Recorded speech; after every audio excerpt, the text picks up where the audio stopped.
they say we're used to rough climate, we're used to these atmospheres. I'm not so sure how used you can get to Galatasaray Stadium and playing away in Turkey. I think it's a really difficult place to play your football. It's true, because Galatasaray Rams Park is so loud, Tony, but there's so many teams that just won't want to go on the road trip of having to go to the Arctic Circle, right, to play their away game. No doubt, and they're really good at home, and for whatever reason, they can't figure it out away from home. So there is an advantage, but obviously today, for them, they'll have to deal with European football, Nico, and you're going to give us your top 5, right? Okay, let's do it, yes, because, listen, I didn't just want to make it like who's the toughest team at home. There's a lot of criteria and a lot of thought that I put into this to decide what are the top 5 toughest places to play away in this Champions League season. So I took into consideration how intimidating the atmosphere is, the venue's history, and how good that team is at home. And not only that, how much better they become at home rather than playing away, or their overall production in the Champions League. For example, Bodo Glimt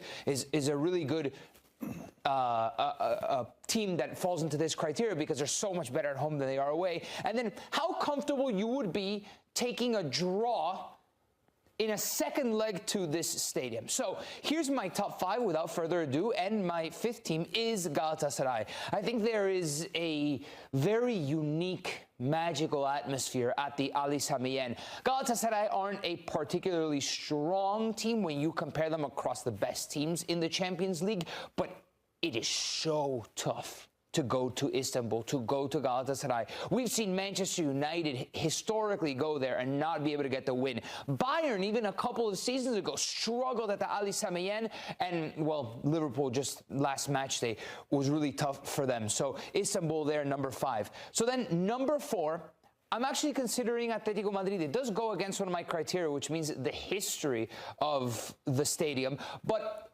when you renovate into a modern European stadium, I think you lose a lot of the essence of what originally was in your original stadium, right? And that's the Vicente Calderón. They've managed to keep that, though, Atletico Madrid in the Metropolitano. And it is raucous. It is intimidating. It's tough to go to Atletico Madrid, even when Atletico Madrid aren't a good football team. So that's my number 4.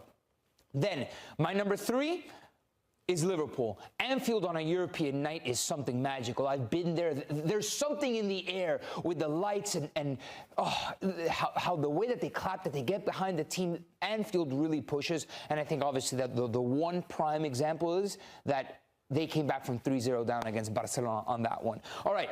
Then my number 2 is Bayern. Bayern at home?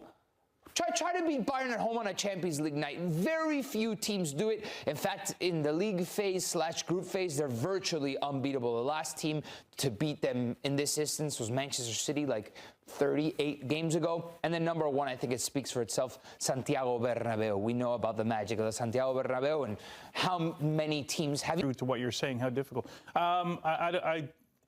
I'd rather take a lead anywhere, but of those two... Right. Where is it most likely that you lose that lead? I probably wouldn't want to go to Turkey with it. Right. Yeah. Any arguments from you, Grella? No, I thought it was excellent. Excellent job. I enjoyed that a lot.